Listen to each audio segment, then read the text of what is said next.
Eu segui o meu coração e vim aqui falar com vocês e espero que você, seguindo o seu coração, escolha me ouvir também. Oi pessoal, tudo bem? Meu nome é David Freitas, eu sou entusiasta sobre o estudo do comportamento humano, espiritualidade e autoconhecimento. A minha missão aqui é fazer você seguir o seu coração. Pessoal, eu resolvi fazer uma gravação aqui com a luz lá de fora, né, com a janela aberta, para ver se dá uma iluminada mais natural pro vídeo. E é por isso que talvez vocês estejam escutando um pouco mais de ruído. Então pode ser que nesse vídeo tenha um pouco mais de barulhos externos, mas a proposta aqui é integrar eles juntos com o vídeo, é procurar se harmonizar aqui com os barulhos, e eu vou tentar fazer o volume mais alto da voz que eu puder, e espero que seja uma boa experiência para vocês. Espero que não atrapalhe vocês a ouvir o vídeo. E aí, gente, hoje eu quis começar o vídeo com um trecho do livro do Ego do Osho. É um livro que eu já tinha lido e reli algumas vezes, e dessa vez eu estava relendo novamente. E é incrível como, quando a gente lê uma coisa, ou até mesmo vê um vídeo, ou às vezes escuta uma música, e a gente fica um bom período sem ver aquilo, sem escutar aquilo, sem ler aquilo, quando a gente vai ler de novo, principalmente quando se trata de um livro, ainda mais da palavra de um iluminado, né? Uma pessoa que fala sobre coisas profundas. Quando a gente vai ler aquilo de novo, a gente percebe várias outras coisas que a gente não tinha percebido, ou que a gente tinha esquecido.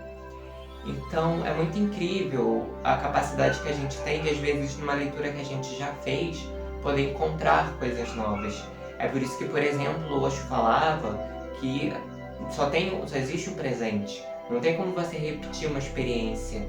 As palavras dele também não podiam ser repetidas, porque cada momento ele é único, né? Tem aquela frase que diz que um homem não pode se banhar no mesmo rio duas vezes, né? Que o homem e o rio, na segunda vez, já não serão os mesmos. Então, é essa sabedoria de saber que às vezes, fazendo uma coisa que a gente já fez várias vezes, a gente pode encontrar um ensinamento, a gente pode aprender. E aí, gente, eu vou pegar aqui meu caderninho, que é onde eu escrevi lá o trecho, pra gente começar a fazer a leitura e depois falar um pouco sobre o tema. E esse livro do Ego do Osho, gente, ele fala muito sobre a transcendência do ego, né? É claro. Ele explica muito bem o que é o ego, de várias maneiras. Ele explica as nossas máscaras sociais que a gente usa para poder conviver no máximo sereno possível, na maior paz possível com as outras pessoas. Então, esse livro do Ego, ele é muito interessante para quem quer começar a leitura do Osho, quer começar a ler sobre o Osho, quer começar a entender as ideias dele. Esse seria, tipo assim, o principal. Eu diria que esse e o Silenciando a Mente talvez sejam os melhores para você já começar a leitura começar as leituras dos livros do Osho, né? Porque eles são os que dão uma base, assim, para você entender o que ele quer dizer em muitos outros. O primeiro eu é social, o segundo eu é natural e o terceiro eu é divino. Nessa parte, para explicar a vocês mais ou menos o contexto, ele estava explicando que todos nós temos como se fosse 3 eus. Não entendam isso de forma literal, gente. Não é que a gente é partido, é fragmentado. Não de uma forma substancial, a gente não é separado. Assim como, por exemplo, a gente separa, quando a gente vai falar sobre a gente, ou estudar sobre os nossos comportamentos, a gente às vezes vai separar entre o mental, o emocional e o físico. Mas essas coisas, elas estão interligadas. A gente vai falar sobre uma parte do corpo, a gente separa ela das outras para fenômeno de estudo. Assim como a gente separa o mundo espiritual do material, para estudar, para aprender. Então, entendo que isso não é uma cisão substancial para as pessoas que entendem as coisas mais literais, né? Então, não é que literalmente a gente seja dividido em 3, não é uma regra. Ele está aqui usando um exemplo, uma analogia para ficar mais próximo de um entendimento fácil pra gente. Então ele diz que o primeiro eu é o social. Nos trechos antes do livro, para vocês entenderem, ele fala que esse eu social é o ego, que na verdade são várias máscaras que a gente usa. Então, por exemplo, quando a gente está com a nossa família, a gente expressa um lado nosso. Quando a gente está com um amigo íntimo, a gente expressa um lado nosso. Quando a gente está com um chefe, conversando com o nosso chefe, nosso patrão, a gente está expressando um lado. Quando a gente tá na igreja ou num templo, a gente tá expressando um lado. E às vezes, para que não haja problemas, para que consiga se manter no mínimo ali uma paz, uma serenidade no local, muitas vezes a gente faz caras de contente quando a gente não tá, a gente finge que tá tudo bem quando não tá. E isso precisa ser assim para as pessoas poderem viver harmoniosamente. Só que o que acontece, que ele diz, é que essas várias máscaras que a gente usa, a gente acaba acreditando que nós somos essas máscaras. Então nós não usamos essas máscaras, nós somos usados por elas. Então mesmo que você ainda esteja sozinho no seu quarto, sem ninguém, ainda assim nesse momento você não sabe quem você é. Você ainda está usando alguma máscara. E aí ele explica que esse nosso primeiro eu é o social, é o ego, é a máscara. Aquilo que foi dado pela sociedade, aquilo que foi dado pela civilização, aquilo que veio dos outros. Mesmo quando a gente está sozinho, se vocês repararem, às vezes a gente está dançando sozinho, a gente está fazendo uma coisa, fazendo careta pro espelho. Provavelmente vocês já devem ter feito isso, porque todo mundo faz, eu acho. E talvez sejam raras pessoas que não façam isso sozinho. Ou você faz alguma outra coisa que ao lado de outras pessoas seria considerado loucura, né? E aí, de repente, você tá lá fazendo caretas pro espelho e, de repente, você imagina assim, e o que aconteceria se alguém, de repente, passasse pela janela e visse isso que eu tô fazendo? E se, de repente, alguém chegasse aqui e visse eu fazendo essa careta? Aí você já começa a se reprimir, você já começa a se podar. Não sei se vocês já perceberam. Ou então, às vezes, você tá ali escutando uma música e você tá ali dançando e, de repente, você fala, opa, peraí, deixa eu parar, vai que alguém me vê dançando assim. Então, entende? Mesmo quando a gente tá sozinho, a gente ainda tem o olhar dos outros. O olhar dos outros ainda está com a gente. Mesmo quando a gente tá sozinho, às vezes com o nosso parceiro afetivo, a gente ainda traz a nossa mãe, o nosso pai, a gente ainda traz os nossos professores, a gente ainda traz o padre, o pastor, os mestres. Então, por exemplo, em um momento que era para ser íntimo entre você e seu parceiro, você tá ali trazendo os dogmas do seu pai, os dogmas da sua mãe, os dogmas da igreja, e você não tá vivendo aquele momento com presença, você tá vivendo aquele momento a partir das regras que os outros te deram, né? Eu explico isso em outros vídeos, hoje explica muito isso nos livros dele. Se você tiver alguma dúvida, eu aconselho você ver um vídeo aqui sobre o ego, né? O que é o ego, que eu explico. Mas se você também tiver dúvida, tem os vídeos da Gisela Valim, que explica muito bem. Tem os vídeos do Osho, as palestras do Osho. Ou então você pode ler também os livros do Osho. Tem uma base assim bem mais forte e bem mais clara para você conseguir entender o que é o ego. E aí ele explica. O primeiro eu é o social, o ego. O segundo eu é natural. Esse segundo eu, ele fala que é o subconsciente. O segundo eu é o natural. É o do subconsciente, é o instinto, é aquilo que nos controla, né, sem que a gente tenha consciência. E o terceiro eu é divino.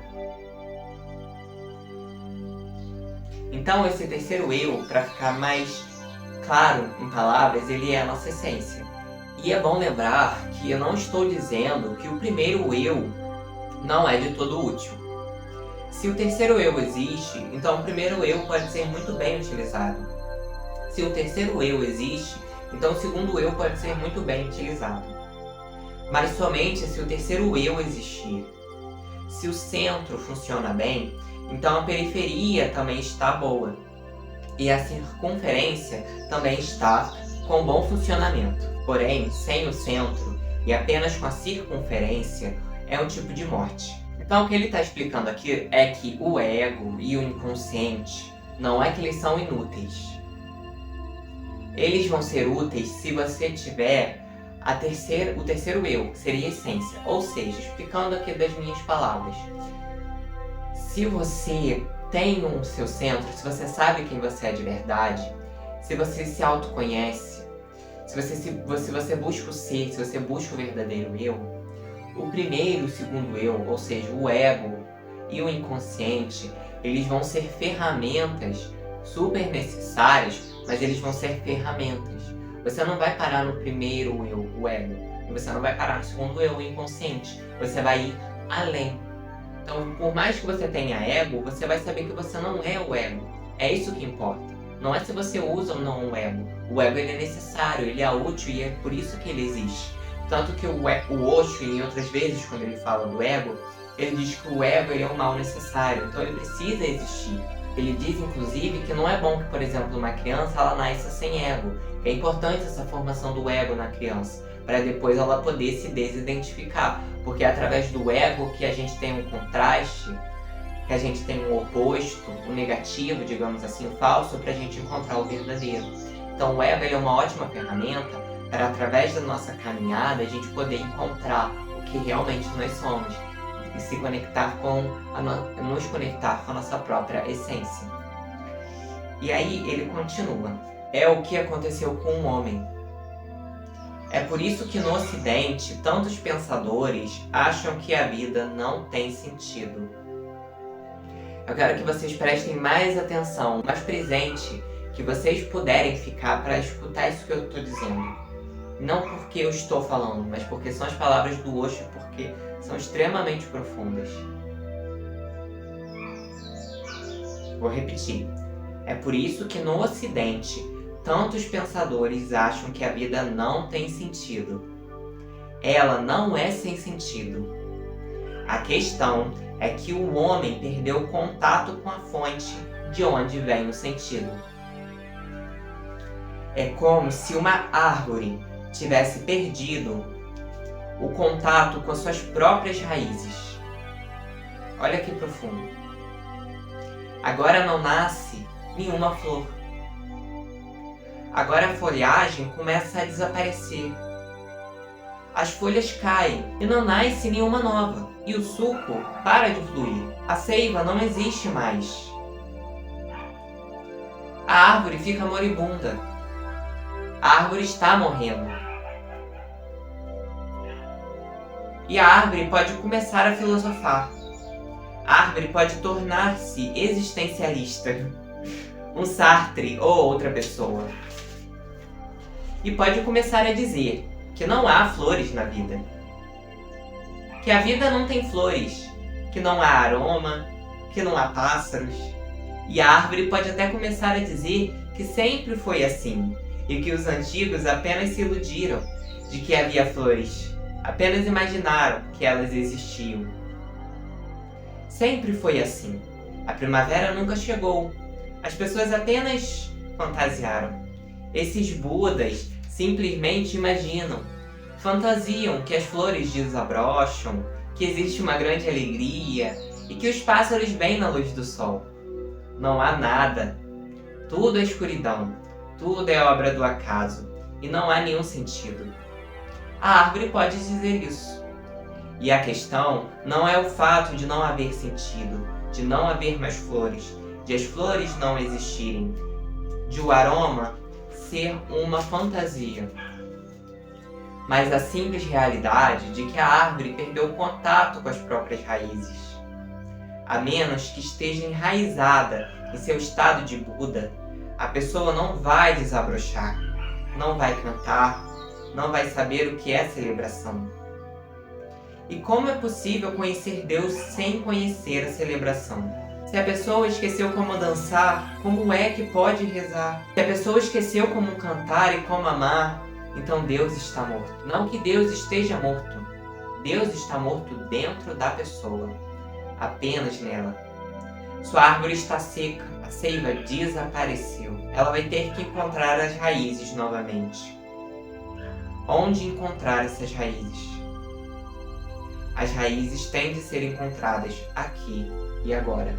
Eu não sei se vocês acharam esse trecho tão profundo quanto eu achei. Mas, sinceramente, quando eu estava lendo, ele me tocou tão profundamente que eu falei, eu vou ter que gravar um vídeo só sobre isso. Não é só lendo esse trecho. Só lendo esse trecho, eu senti que eu deveria compartilhar com outras pessoas, porque ele é realmente profundo. Quantas vezes, gente, a gente olha para a nossa vida à volta, a gente olha para as situações, para as experiências, para os problemas, e a gente está tão acostumado a falar do mal, a focar no mal. A gente se sente tão sobrecarregado às vezes, a gente se sente tão impotente na nossa própria vida, a gente fica tão cansado e parece que a vida não tem mais sentido, sabe? A gente já sente isso o tempo todo, a gente já sentiu isso várias vezes. A gente nada às vezes pra morrer na praia. A gente tenta e nunca acabam os problemas. Quando a gente passa por uma dificuldade, aparece uma dificuldade maior, a gente parece que nunca tem descanso, que nunca tem momento para descansar. E às vezes a gente, por causa disso, tem um pensamento de que sempre foi assim. Então a gente vê um problema aqui na nossa família, um problema no nosso trabalho, uma questão que a gente esteja passando, uma doença, um luto de um relacionamento. E a gente olha aquilo como se aquela dor nunca fosse passar. Como se aquela dor nunca fosse embora, como se aquela situação nunca se renovasse. A gente olha por um aparente desemprego que a gente está passando, por uma aparente desesperança, por uma falta de fé, por um cansaço mental, emocional, por uma prova muito grande na nossa vida. E a gente olha aquilo como se fosse uma foto, como se aquilo nunca fosse mudar. E a gente acaba sentindo que a vida nunca tem sentido. Mas o que faz a vida não ter sentido pra gente nesses momentos não é que a vida realmente não tenha sentido, mas que a gente se desconectou tanto da gente mesmo, tanto de Deus. E eu não tô falando Deus lá em cima, eu não tô falando Deus lá longe, tô falando Deus aqui.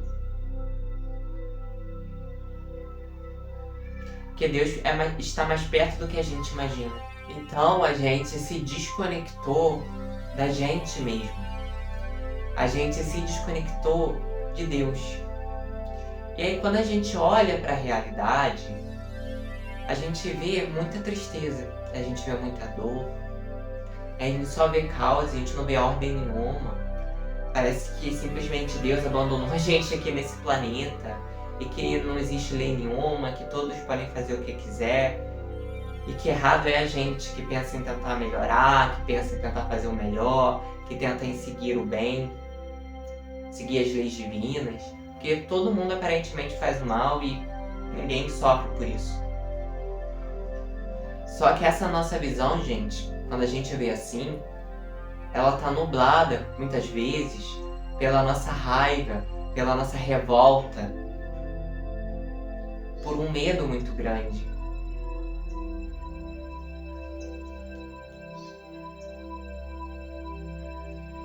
E aí é como se a gente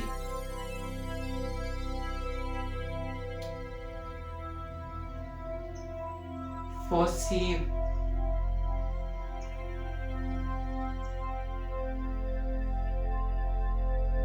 mostrar uma paisagem belíssima, um pôr do sol, um céu brilhante, de um entardecer, de um dia com as pessoas que você ama. Imagina esse dia. Imagina um dia que você está com as pessoas que você ama, que não tem problema algum. E você olha para o céu e te dá tanto conforto, te dá tanta paz. E você se sente tão unido com Deus, você se sente tão unido com a fonte, com a natureza, com a vida. Você sente que você não está separado, você sente que não existem problemas. E aí você olha para o céu e você se sente consolado, só de olhar para o céu. E aí pode vir alguém que viu isso e tentar contar para outra pessoa: olha, o céu estava essa cor, o nuvem estava assim, eu me senti assim, o sol estava aquecendo a nossa pele, mas ele não estava machucando, ele estava aconchegando a gente. Ele estava convidando a gente para relaxar. Então você pode chegar e contar para o seu amigo que não estava lá, para um conhecido, falar: olha, quando eu olhei para o céu eu senti isso, o céu estava dessa cor, tinha tantas nuvens, ele estava brilhante dessa maneira aqui, eu estava feliz esse tanto. Mas se aquele seu amigo não estava ali, não viveu a experiência, se ele mesmo não olhou para o céu, como que você vai poder fazê-lo entender aquilo que você está sentindo? Ele pode até se projetar, ele pode imaginar, mas ele não vai sentir aquilo que você sentiu quando você olhou para o céu, quando você olhou para a paisagem. Na nossa vida diária, gente, às vezes eu sinto que é como se Deus estivesse mostrando uma paisagem pra gente. Ele tá ali mostrando um lindo pôr do sol. Tá falando, olha filho, olha pra esse pôr do sol. Olha como ele é aconchegante, olha como ele relaxa. Eu não tô te pedindo nada demais. Eu só tô te pedindo que você abra os olhos e você olhe pra esse pôr do sol. Que aí tudo que você precisa entender, você vai entender. Que aí seus problemas vão passar.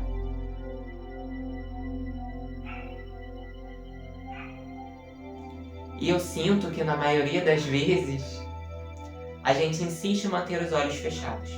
Ah não, vai ser muito esforço abrir os olhos. Ah não, a claridade vai doendo no olho, não estou acostumado. Ah, eu sempre vivi com os olhos fechados, né? Vou continuar, melhor assim. Ah não, agora não é hora. Tá, na próxima semana eu abro os olhos. Só que aí na próxima semana o pôr do sol já passou. E eu sinto que constantemente a vida, ela tá convidando a gente a abrir os olhos e a enxergar esse pôr do sol. Mas a gente insiste em permanecer com os olhos fechados. Então o sentido da vida, gente, eu acredito que seja dessa mesma forma. Deus, ele traz o tempo todo, a fonte criadora, o universo, a vida, seja lá o que você acredite. Ela traz o tempo todo pra gente o sentido. O sentido tá nas pequenas coisas, não tá de uma forma escancarada. Tá nas pequenas coisas. Tá num café que você toma, uma conversa com um familiar seu, tá num abraço numa pessoa querida que você dá, tá numa leitura que te conecta com Deus, tá numa meditação, tá naquele momento do sono, onde você tá se preparando para dormir, tá no momento que você tá orando. Então, é nesses momentos que a vida ela traz o sentido. Mas se a gente insistir em permanecer com os olhos fechados, quando que a gente vai perceber isso? Então a espiritualidade ela não se manifesta com adornos, com explosões, com monumentos. A espiritualidade ela se expressa no cotidiano, no habitual, no diário. Ela se expressa no simples, no corriqueiro. Só que pra gente poder perceber, a gente precisa ter olhos de ver e ouvidos de ouvir, como dizia Jesus. A gente precisa olhar para as coisas com presença. E é por isso que no final o Osho ele diz, como encontrar essas raízes? As raízes elas precisam ser encontradas aqui e agora. Elas precisam ser encontradas nesse momento. Porque se a gente procurar as raízes do nosso sentido da nossa vida nas coisas passadas, as coisas passadas já foram embora. Se você se mantém o seu sentido da vida nas pessoas, uma hora as pessoas vão embora, uma hora as relações podem acabar. Nem sempre as pessoas vão estar coladas a nós. Se a gente mantém o sentido da nossa vida, no nosso trabalho, em algo que a gente faz, talvez no amanhã a gente não faça mais isso. Por isso que é necessário que a gente encontre o sentido da vida dentro da gente. Nessa conexão com a gente, nessa conexão com a essência, nessa conexão com Deus. Sem falar de religião, dogma, ficar seguindo leis, não é sobre seguir leis. É sobre olhar para dentro, é sobre se conectar consigo mesmo, é sobre sair da postura da resistência,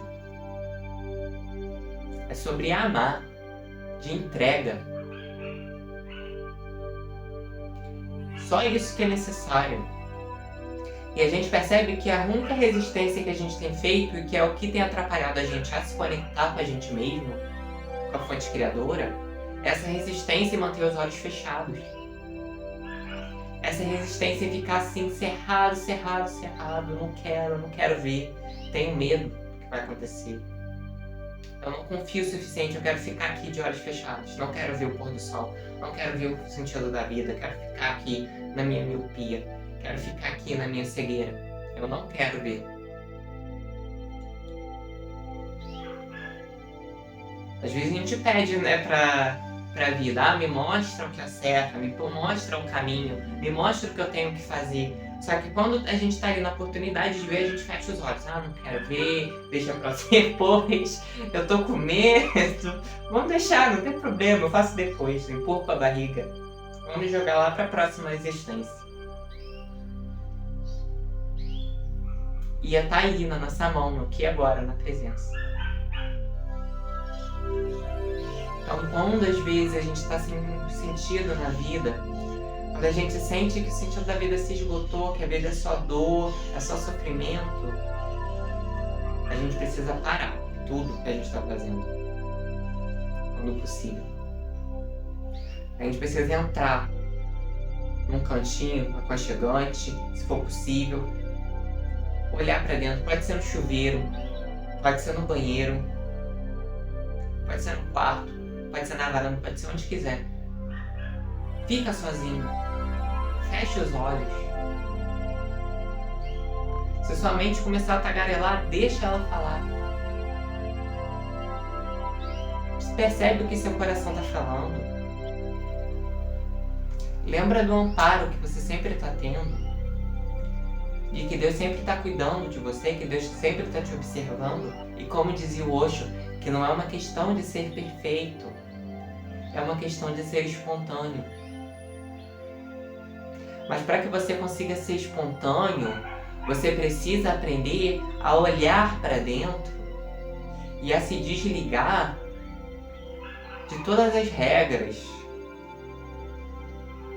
de todos os olhares dos outros, da opinião das outras pessoas, do seu eu falso. Você precisa se desligar, pelo menos naqueles segundos do seu ego, esquecer que você tem um nome, que você tem um cargo, que você tem obrigações, que você tem que isso, que aquilo, que deve isso, que deve aquilo.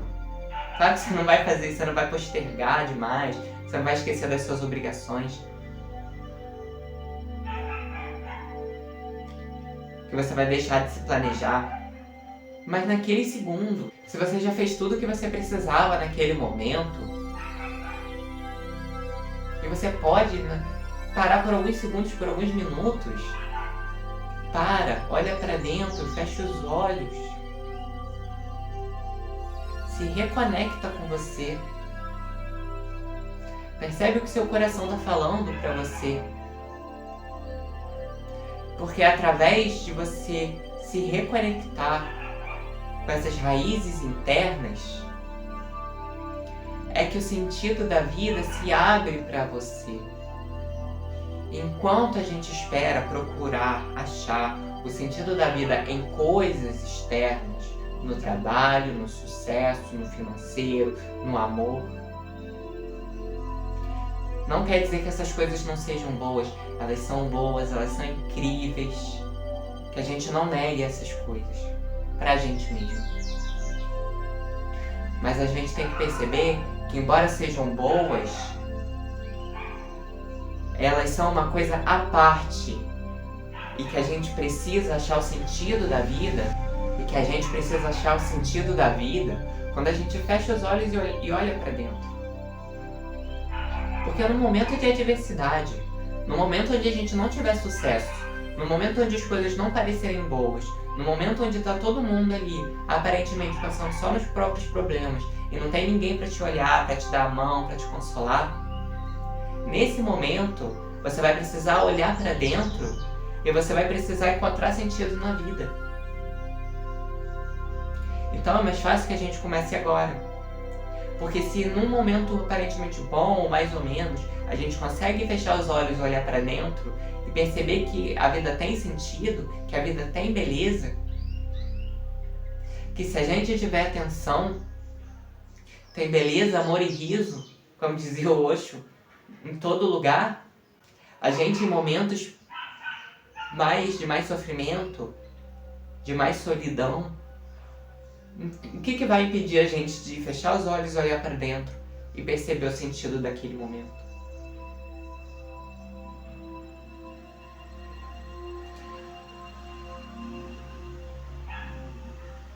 Mas para isso a gente vai precisar entrar nessa postura de entregar, soltar as resistências, abrir os olhos, abrir as mãos. e se entregar para perceber o sentido verdadeiro da vida, que está aqui dentro das nossas raízes internas, que está na conexão com a nossa verdadeira essência, que está na conexão com o divino, com Deus. Do modo como for para você. Se for sem dogmas, sem leis, sem regrinhas, se for só fechar os olhos, olhar para dentro e perceber que Deus existe, faça isso. Se for em uma igreja, faça isso. Se for em um templo, faça isso. Se for orar em casa, faça isso. Se for dançar, se for celebrar, faça isso.